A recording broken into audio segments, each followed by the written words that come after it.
The village of Niali lay cradled between jagged hills and dense forest, a place untouched by time yet weighed down by superstition. As the traveler made his way along the narrow dirt path that led into the settlement, he could feel the tension in the air, thick and electric, as though the very soil carried a warning. Birds perched along the edges of the trees, their cries sharp and unbroken, and even the wind seemed hesitant, whispering between the trunks with a cautious, almost fearful rhythm. The traveler tightened his cloak around himself, sensing that this was no ordinary village, no ordinary place. He passed by small huts with thatched roofs, smoke curling lazily from their chimneys, and noticed that doors were tightly shut and windows shuttered. Children peeked out from behind corners, their wide eyes darting back and forth as though the simple act of watching him was dangerous. The adults avoided eye contact entirely, moving with purposeful swiftness, speaking in low tones that barely reached their companions. When he asked a passerby where he might find lodging, the man's lips pressed into a thin line, and he pointed vaguely toward the inn without a word, muttering only, "Do not linger near her." Curiosity gnawed at the traveler, though he could not yet know what "her" meant. Whispers floated through the air like ghostly threads, delicate but laden with weight. "Ayana," a voice breathed from a shadowed doorway. "The girl with the earth in her hands. Do not anger her. Do not touch what she treads upon." Another voice, higher and quivering, added, "They beat her until she fell, but the ground shook them down. Never forget." He shivered despite the warmth of the day. The villager's words were not merely cautionary, they carried a tremor of fear, a memory that seemed to ripple through the very air. Even the animals sensed it. A goat nibbled nervously at the grass, ears swiveling to catch distant sounds. A dog growled low at nothing, hackles raised as if aware of a presence the traveler could not yet see. Leaves rustled despite the absence of wind, and the soil beneath his feet felt uneven, as though something large and unseen moved beneath the surface. Night was falling, and the traveler realized he had yet to glimpse the girl herself. He asked about her again, and this time an old woman approached, leaning on a gnarled staff. Her eyes, clouded with age but sharp in focus, fixed upon him as though piercing into his intentions. "You seek her?" she said, voice low and deliberate. "Be careful. Ayana walks where no man should tread lightly. The earth itself will answer her, and it does not answer without reason." The traveler nodded, but uncertainty coiled in his chest. He had wandered into countless villages, but none held such an oppressive weight, such an undercurrent of fear mingled with awe. "Why do the villagers fear her?" he asked quietly. The woman sighed, her breath visible in the cooling evening air. "Because she carries what we cannot understand. When the earth trembles, when rivers swell or crops wither, when a tree falls in a storm or a rock splits without cause, we remember her. She is tied to the land itself. And when she is wronged," her voice faltered for a moment, then she whispered almost reverently, "then it strikes back." As she spoke, a sudden gust swept through the narrow streets, rattling shutters and sending loose straw skittering across the ground. The traveler paused, noticing for the first time that the soil beneath his feet seemed to pulse faintly, an almost imperceptible vibration that traveled up his legs. He glanced around, but the villagers continued about their retreating paths as though accustomed to such disturbances, unmoved by the subtle quake. That night, the traveler settled into the inn, lying awake as the wind carried a strange symphony through the village, rustling leaves, distant animal cries, and an occasional low rumble from the earth. He wondered what manner of girl could inspire such fear, what power could bind the land itself to her being, and what vengeance the earth might enact if she were provoked. As darkness deepened, he drifted into uneasy sleep, the words of the old woman echoing in his mind, "Do not anger her. The earth itself will answer, and it does not answer without reason." By the time dawn broke, the village seemed unchanged on the surface. Smoke rose from chimneys, children played warily along the paths, and villagers moved to their daily chores. Yet the traveler now understood that beneath the ordinary rhythm of life, the pulse of something greater throbbed quietly, waiting. Ayana's presence was felt even in her absence, a silent warning carried by wind, earth, and feathered cries alike. Whatever lay ahead for him in this village, he realized, it would not be ordinary, and the whispers of power would follow him wherever he ventured. Ayana lived at the very edge of Niali, in a small weathered hut that leaned against the thick fringe of the forest. Her days were quiet, filled with the small labors of tending the soil, coaxing reluctant sprouts to grow, and caring for the animals that seemed to trust her instinctively. Chickens would follow her as she moved through the yard, pecking gently at seeds she scattered, and even the skittish deer that grazed at the forest border would linger nearby, sensing no threat in her presence. Her hands were calloused yet careful, moving with a patience and reverence that suggested she understood life in a way the villagers could not. Despite her gentle nature, Ayana's presence drew unease. Children would hide behind doors and fences, whispering cruel rhymes when she passed. Earth girl, tip the soil and twist your curl," they taunted, voices high and nervous, though they always retreated when she turned toward them. Adults were no kinder, offering only sidelong glances or passing quickly by her hut without acknowledgement. They carried the village's fear like a heavy cloak, believing that her connection to the earth brought bad fortune. Wilted crops, sick animals, unseasonal storms. Her family history, or the fragments that lingered in whispered stories, only added to the air of mystery that surrounded her. Her mother had vanished into the forest when Ayana was very young, leaving only a tattered shawl embroidered with leaves and birds behind. No one spoke of her father. Some said he had died before she was born, others that he had fled, leaving Ayana to the whims of the wild and the village's suspicion. The gaps in her past became a fertile ground for fear, and rumors grew like weeds. Some swore she was cursed, others that she had inherited her mother's strange communion with the land. Yet not all viewed her with suspicion. Nyoka, the village healer and elder, had watched Ayana grow and had always seen her for what she truly was. Small and wiry with silver-streaked hair and eyes that gleamed with quiet intelligence, Nyoka had a reputation for understanding the unseen, for listening to the whispers of plants and water and wind. She often visited Ayana at her edge of forest home, bringing herbs and advice, offering words of caution and comfort. "You must be patient with yourself," Nyoka told her once, brushing a strand of hair from the girl's face. "The earth listens, but it cannot be rushed. Do not fear its voice, but respect it, and it will respect you in turn." Ayana learned from Nyoka the subtle rhythms of the natural world, noticing how certain herbs thrived only in specific soil, how the wind's direction hinted at coming storms, and how animals communicated through gestures and sounds that humans often dismissed. Despite her growing knowledge and connection, Ayana remained solitary. She had no friends in the village, no peers with whom to share her thoughts, and no one who understood the quiet swell of power beneath her hands when she worked the soil. Even so, she did not resent them. She understood that fear was a force that hardened hearts, and she moved gently among the shadows of suspicion, carrying her solitude like a cloak of her own choosing. Days were long and repetitive, yet each held its quiet joys. She would spend the mornings tending small plots of vegetables and flowers, speaking softly to seedlings as though the words themselves encouraged growth. Chickens would cluck and flap around her ankles, and sometimes the foxes and rabbits that skirted the forest's edge would pause to watch. In the afternoons, she wandered further, gathering herbs and berries, humming to herself in a voice that sometimes drew birds from the treetops. They would gather on branches overhead, tilting their heads as if listening carefully, and Ayana often wondered if they understood her in ways the humans never could. Evenings were the hardest, when the village quieted and the shadows grew long. Footsteps on the dirt paths or the creak of doors would startle her, and the whispers of the wind through the trees sometimes carried voices that seemed almost familiar. Still, Nyoka would appear, invariably at dusk, with a pot of tea or a basket of bread. "Do not fear what you do not understand, Ayana," she would say. "The world is wide, and you are part of it even if others cannot see it yet." Though she had few companions, Ayana's life was rich in observation and subtle connection. She knew when the rain would fall, when a fox cub had wandered too close to a trap, and when a plant needed more shade or sun.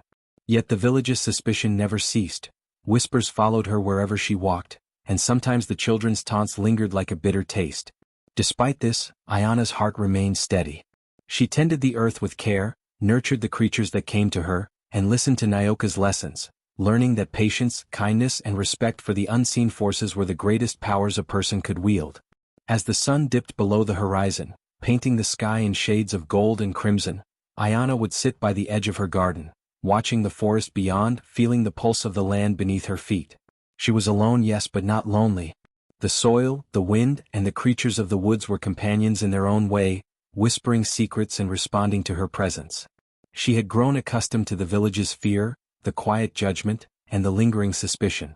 Yet in her heart, she nurtured hope that one day, perhaps, understanding would grow as naturally as the seeds she planted and cared for, and that the earth she tended might one day protect her as fiercely as she had learned to protect it herself. The village of Niali had grown quieter in recent months, but the silence was heavy with unease rather than peace. Crops that had once yielded enough to feed the village now sprouted only stunted leaves, the soil seeming unwilling to cooperate. The streams that nourished the fields ran shallow, sometimes muddied with soil that did not settle. Livestock grew sickly, cows and goats weakened before the villagers' eyes despite careful feeding. Whispered complaints spread quickly through the streets and huts. "It is the girl at the forest's edge," some said. "Her presence brings misfortune. She stirs the earth with her hands and anger in her heart." Taro, a brash young man with a quick temper and an insatiable need to prove himself, became the loudest of the accusers.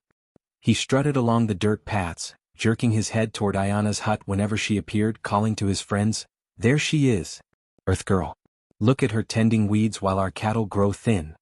His laughter was sharp, a knife cutting through the villagers' uneasy silence.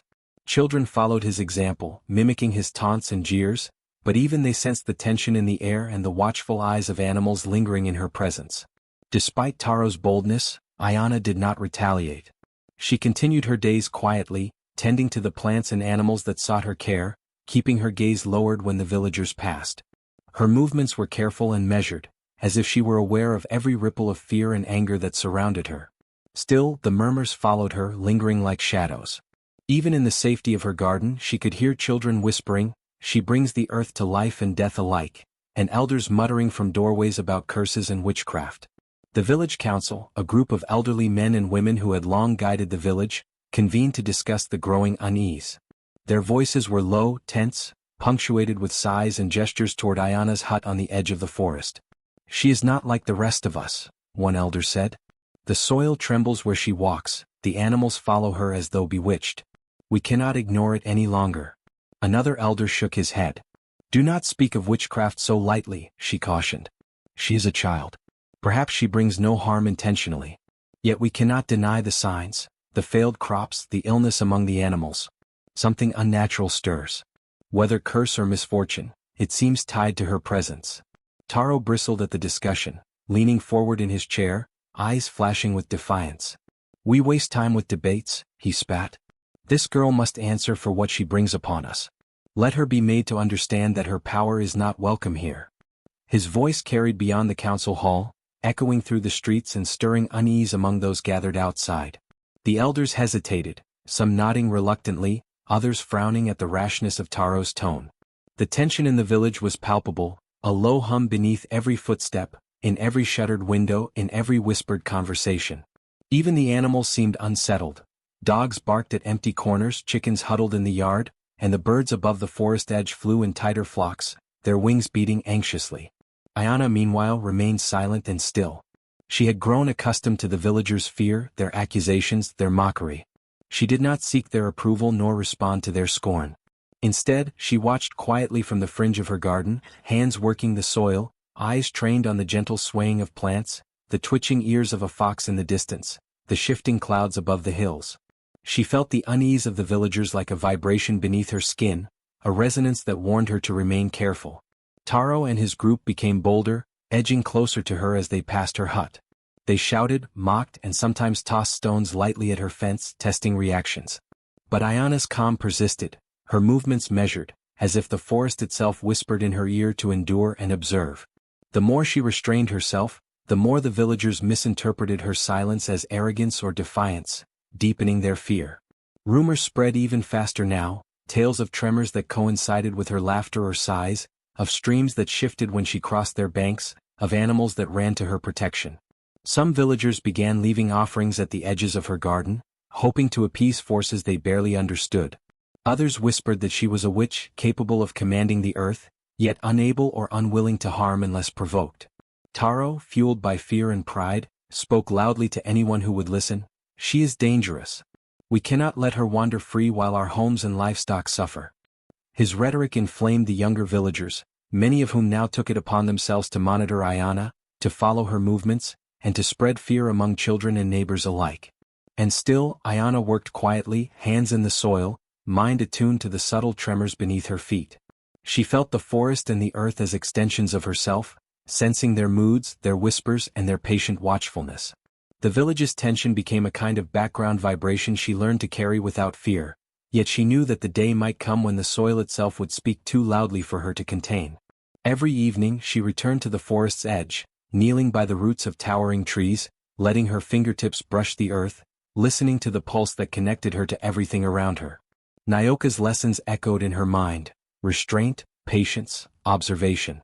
The village may suspect and fear, they may mock and scorn, but Ayana's power was hers to learn, hers to guide, and hers to command, quietly, unseen, until the moment when it would no longer be contained.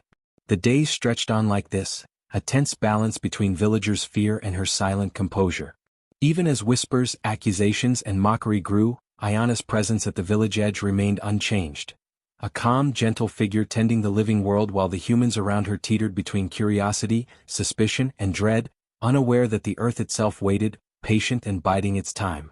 The day had begun like any other, with the sun casting pale light across the village of Niali, yet an air of malice lingered. Taro had gathered a small group of villagers, young men with fists itching for action and hearts fueled by fear and pride. "Today she will learn her place," he muttered, a cruel smile twisting his lips. They moved purposefully toward the edge of the forest, where Ayana tended her garden, their footsteps heavy and deliberate, sending dust swirling across the path. Ayana noticed them approaching, the clatter of boots against dirt and stones echoing through her solitude. She stood slowly, brushing her hands on her skirts, heart tightening with unease. She had anticipated mockery, whispers, perhaps insults, but the intent in their eyes today was unmistakable. These were no longer mere words, they were fists wrapped in anger, a desire to humiliate her in front of the village. "Please," she whispered as they reached her, voice soft but trembling. "I have done nothing to you. I only care for the animals, the plants. Let me be." Taro laughed, a harsh, grating sound that carried across the small clearing. "Do not beg, Earth Girl," he said, voice full of scorn. "You will learn respect whether you wish it or not. The village tires of your tricks, your silences, your unnatural ways." He shoved her lightly, and a few of the other men mirrored his actions, pushing and grabbing, jeering as they did. Ayana tried to step back to escape their grasp, but the circle of aggressors closed in around her. The children's taunts from days prior were nothing compared to this weight, the physicality of their rage pressing against her. She stumbled, tripping over a root at the forest's edge, falling to the ground as blows rained upon her. Pain blossomed across her arms, shoulders, and back, her cries rising in desperation and pleading. At first, no one noticed the subtle response beneath their feet. The soil trembled faintly with each strike, a whisper of motion almost imperceptible amid the chaos. A bird on a nearby branch fluttered nervously, then leapt into the sky, wings beating frantically. Ayana, barely conscious of her surroundings in the onslaught, felt the vibration like a distant heartbeat, a pulse that seemed to mirror her fear and anguish. Her body struck the ground once more, bruises forming in angry purple and blue streaks across her skin. Her hands clawed at the dirt, attempting to push herself up, but her strength was fading. The men laughed at her faltering movements, mocking her struggle, unaware that the earth beneath their feet was no longer still. Small cracks appeared along the soil where they stomped, rocks shifting slightly as if stirred by an invisible hand. Ayana's vision blurred with tears, her breath shallow and uneven. She did not hate her attackers. Anger did not fuel her response. Instead, fear and sorrow rippled through her, emotions pure and unfiltered. The tremor beneath the group grew imperceptibly stronger, a subtle quiver that seemed to hum through the legs of the men, yet they were too focused on their cruelty to notice. One of Taro's companions tripped over a loose stone, catching himself with a startled grunt. Another swore as the earth beneath him shifted, throwing him slightly off balance. Taro himself furrowed his brow, sensing an odd resistance under his feet, but shrugged it off, certain that the girl's pleas were merely theatrics. Ayana gasped, clutching her side where a particularly hard strike had landed. The ground pulsed beneath her again, slightly more insistently, responding to the pain, the injustice, the helplessness she felt.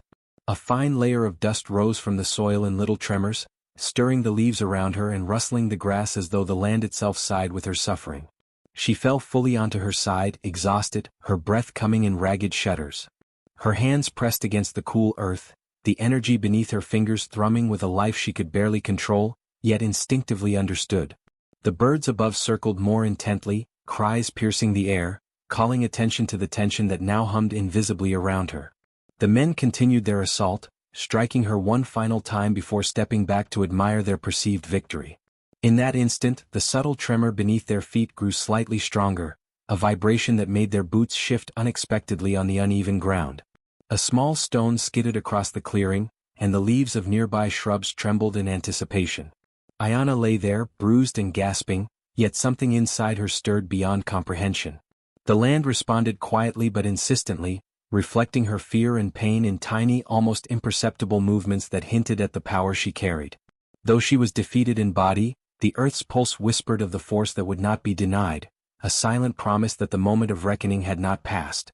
By the time the men finally left, satisfied with their cruelty, the soil beneath them still hummed faintly, shifting with a subtle insistence that would not soon be forgotten. Ayana remained on the ground, pressing her palms into the dirt, feeling the echo of her anguish mirrored in the trembling earth. She did not move immediately, conserving what strength she had, knowing that the forest and the soil were with her, patient and enduring, ready for the moment when her own response would be undeniable. The birds returned to perch on the edge of the forest, wings folded, eyes glinting with an intelligence that spoke of something greater than mere instinct. The air itself seemed heavier, charged with an unspoken warning.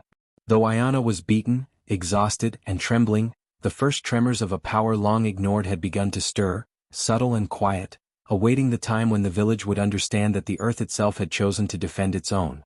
The first tremors had been faint, almost imperceptible, but as the villagers began to retreat from Ayana's small clearing, the earth beneath them started to pulse more insistently.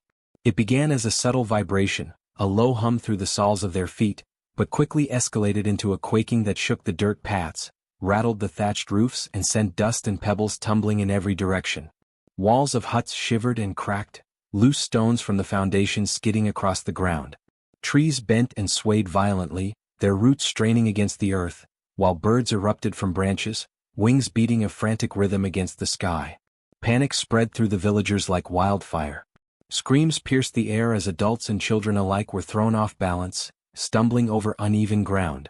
A goat, tethered near the edge of the village, bolted blindly, its rope snapping with a sharp snap, tumbling into a shallow stream that churned with sudden turbulence. Water splashed violently as the animal struggled to regain footing, and a few smaller creatures, rabbits and birds, scattered in a chaotic flurry. Taro, who had led the assault moments before, shouted in disbelief as the soil beneath him buckled. His boots sank slightly into a widening crack, throwing him to one side. Others around him cried out, clutching at each other or nearby posts, failing to regain balance as the tremors intensified. Rocks shifted on the slopes above the village, sending small landslides of dirt and gravel down toward the central path. One villager tripped, falling into the mud, and a sudden jolt of the earth sent him skidding helplessly toward a tree, where he struck the trunk with a sickening thud. Despite the chaos, Ayana remained standing, her body pressed lightly against the soil, fingers brushing the ground almost reverently. Though she was bruised and trembling from the earlier blows, the tremors did not harm her. The earth seemed to recognize her, answering her unspoken call and reflecting the pain and injustice she had endured. Her chest heaved with ragged breaths, eyes wide as she tried to comprehend the scale of the response she had triggered. Fear surged within her, not of her attackers, but of the power she now realized flowed through her and into the land itself. The villagers' panic grew more pronounced as the quakes escalated. Mud from the recently watered fields shifted, sucking at their boots as they stumbled. Chickens scattered in shrill alarm, darting through the chaos, while the goats pressed against walls, their hooves slipping on trembling ground. Every crack, every shake of stone and timber, reinforced the villagers' terror. Their previous confidence had evaporated. Their mockery and cruelty seemed insignificant against the primal response of the land. Taro attempted to regain control, shouting commands to his companions, but his voice was drowned by the groaning of bending trees and cracking walls. A small wooden cart tipped over, spilling its contents of grain onto the ground, and the vibrations made the stones underfoot clatter like thunder. Some villagers fell into the shallow stream that ran through the village, dragged partially by the sudden surge of water that responded to the trembling banks. Others were thrown against walls, trees, and each other, unable to maintain footing as the earth surged unpredictably beneath them. Amidst the chaos, Ayana's awareness sharpened. She could feel the pulsing rhythm of the land beneath her, the subtle shifts in energy as tremors radiated outward from her presence. Though terror gripped her, she instinctively understood that the earth was acting to defend her, to restore balance after the injustice inflicted upon her. Her connection to the soil, the rocks, and the roots deep below had never been so palpable, a tangible bond that pulsed with every movement of the ground. The quaking continued relentlessly, shaking loose every unstable surface. Roof beams cracked, sending shards of thatch to the dirt below, and a loose stone wall collapsed in a minor landslide, narrowly missing a group of fleeing villagers. Trees swayed violently, branches snapping with sharp cracks, and the birds shrieked, circling above as though heralding the judgment of the earth itself. Streams churned in irregular patterns and dust clouds rose, obscuring vision and adding to the terror. Taro, blind with fear, attempted to scramble to higher ground, but the earth betrayed him at every step. He slipped on the trembling soil, nearly falling into the rushing water of the stream. A younger man beside him screamed as his foot sank into a crack forming between rocks, and he was thrown violently against a tree. The villager's earlier sense of control was gone, replaced entirely by dread and a desperate attempt to survive the chaotic movement of their once familiar village. Ayana, though unharmed, trembled herself, not from the shakes of the earth but from the enormity of the force she had unknowingly unleashed. Her hands rested on the cool soil, and she felt the vibrations course through her fingers, the subtle and violent interplay of energy moving outward from her pain and fear. Her heart raced and tears blurred her vision as she realized the full extent of what had happened. The earth had answered as Nyoka had warned, and it was a force beyond human reckoning. By the time the tremors subsided slightly, a stunned silence settled over the village. Villagers stood dazed, bruised and shaken, some with limbs scraped or twisted from their falls, others shaken to the core by the violent upheaval. Taro and his companions exchanged fearful glances, eyes wide with realization. The girl they had sought to humiliate remained standing amidst the chaos, unharmed and silent, her gaze fixed on the forest edge, still trembling slightly from the aftershocks of the earth's wrath. No one spoke. Only the wind carried the unsettled cries of birds circling overhead, the low groan of trees settling back into their roots, and the subtle, almost imperceptible vibration of the soil beneath their feet, reminding them that the earth had acted, that the balance had been restored in its own way, and that Ayana, though human in appearance, was deeply entwined with a power beyond their understanding. Ayana moved deeper into the forest than she had ever dared before, guided by instinct, fear, and the subtle pull of the land beneath her feet. The village of Niali faded behind her, its smoke and noise replaced by the dense canopy of trees, the rustle of leaves, and the quiet murmur of running streams. Here, away from the suspicion and cruelty of humans, she felt the pulse of the earth more clearly. Every step connected her to the soil, to the roots that stretched beneath the ground, to the streams that cut through hidden valleys. She was no longer a mere observer, she was a participant in the living rhythm of the forest. At first, her abilities were raw and unpredictable. Tremors surged when she was startled, ripples spread across ponds when she cried, and small animals approached or fled unpredictably. Ayana learned quickly that she had to focus, to center her thoughts and emotions, or risk unintentional chaos. She began spending hours kneeling on the forest floor, hands pressed to the soil, eyes closed, feeling the heartbeat of the land. Small vibrations, once faint and confusing, became clear signals, telling her when water ran beneath a hill, when roots twisted unusually beneath a tree, and when small creatures moved unseen in the underbrush. Forest spirits began to reveal themselves, shy and ethereal at first. Shadows flitted between trees, leaves rustled though no wind blew, and glimmering shapes appeared just at the edge of her vision. They were guides, elemental beings tied to the soil, water, and air, drawn to her presence by the strength of her connection. One spirit, resembling a thin, light-woven figure, touched her hand with a tendril of light, and Ayana felt a surge of understanding. The land was not something to command, but something to commune with, to nurture and respect. Under the spirit's guidance, she learned to control the tremors that once sprang from fear or anger. Small quakes could be moderated, subtle enough to warn an animal or signal a change in the weather without destroying anything. She practiced sensing the mood of the forest, feeling the tension in the trees before storms, the agitation in streams before rain, the subtle alarm in animals before predators approached. Every lesson was a dance between patience and precision, learning to harmonize her emotions with the pulse of the land. Animals began to approach her without fear, as if recognizing her as part of the forest itself. Birds perched on low branches, watching her hands as she worked with the soil. Rabbits and foxes ventured closer than ever before, and even deer paused to observe her from the shadows. She realized that her presence could calm or alarm them, and with careful attention she could communicate her intentions without speaking, through gestures, touch, and the vibrations of the earth itself. Ayana also discovered that she could draw upon the land's strength to sustain herself. Stones and soil beneath her seemed to provide energy, plants flourished under her care, and water flowed more willingly when she approached a stream. She was learning the intricate web of interdependence, that the land, animals, and spirits were all connected, and her actions rippled outward, affecting everything around her. Days turned into weeks, weeks into months. Each sunrise brought new exercises, new discoveries, and the forest grew familiar as a second skin. She learned to walk without leaving a trace, to feel hidden hollows beneath fallen leaves, and to sense subtle shifts in the soil that foretold rain or tremors.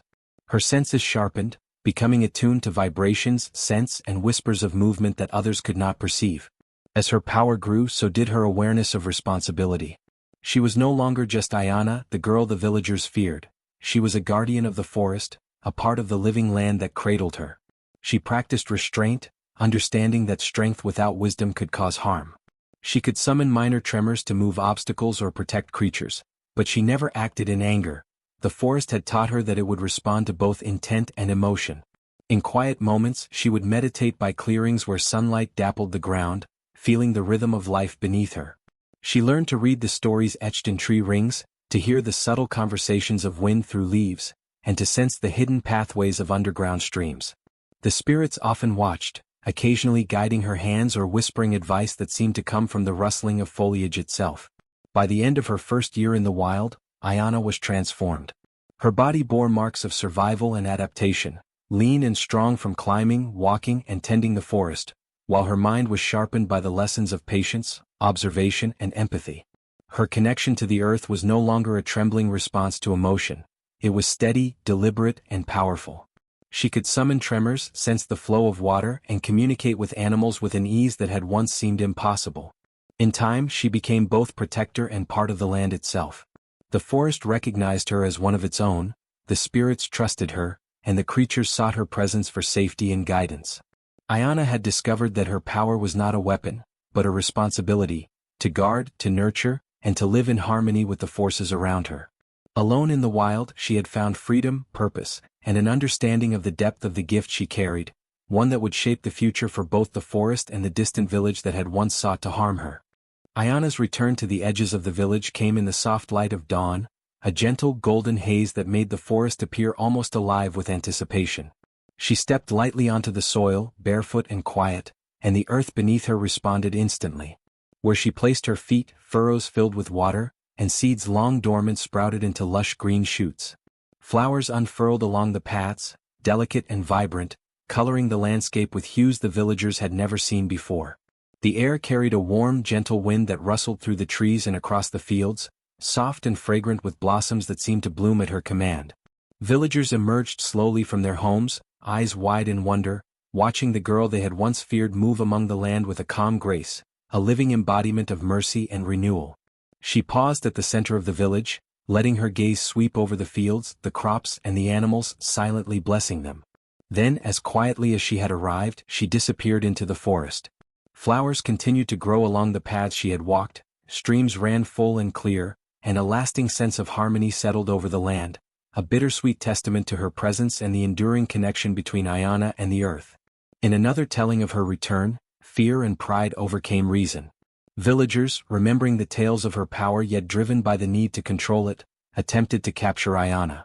They laid traps and formed hunting parties, shouting and calling out her name in defiance of the forest's quiet warnings. The earth responded violently. Tremors surged through the soil, knocking villagers off balance, collapsing walls of homes and toppling trees. Landslides swept down the hillsides, carrying debris, mud, and the unfortunate few who had dared approach too closely. Streams overflowed suddenly, washing away fences, tools, and livestock. Taro and the others tried to advance, but the earth itself betrayed them. Rocks shifted, mud sucked at their feet, and the ground quaked with relentless intensity. Ayana moved silently through the chaos, unharmed, eyes reflecting sorrow and inevitability. By nightfall, the village lay in ruins, abandoned and reclaimed by the forest. Nature wove itself back into the spaces humans had once occupied, roots overtaking walls, vines threading through beams, and earth covering paths. Her power had exacted judgment, leaving a tragic reminder that human cruelty could provoke forces far beyond their understanding, and that the balance of nature could not be tamed by fear or greed. Years later, when the remnants of the village were almost entirely hidden beneath encroaching forest, a child wandered near its edge, driven by curiosity and an instinctive pull toward the old, overgrown paths. The ground trembled faintly beneath their small feet, subtle yet unmistakable, and a bird with glinting eyes alighted gently on their shoulder. The child froze, sensing a presence that was at once comforting and awe-inspiring. From the whispering leaves and rustling branches came a voice soft and warm, carried on the wind, "Do not harm the land and do not harm those it protects." The bird's wings beat once before it flew off into the canopy, leaving the child with a vivid impression of something larger than themselves, a lingering connection to a force that had long protected the earth and its creatures. When they returned to their family wide-eyed and solemn, the story spread through the new generation. A mysterious guardian, bound to the soil and the living world, would appear when needed, a reminder that respect and care for the land were not merely lessons but obligations. Through tremors and feathers, whispers and wind, Ayana's presence endured in memory and in the subtle living heartbeat of the forest, mysterious and eternal, ensuring that the land, and those who lived near it, would never forget the power of connection, restraint, and reverence.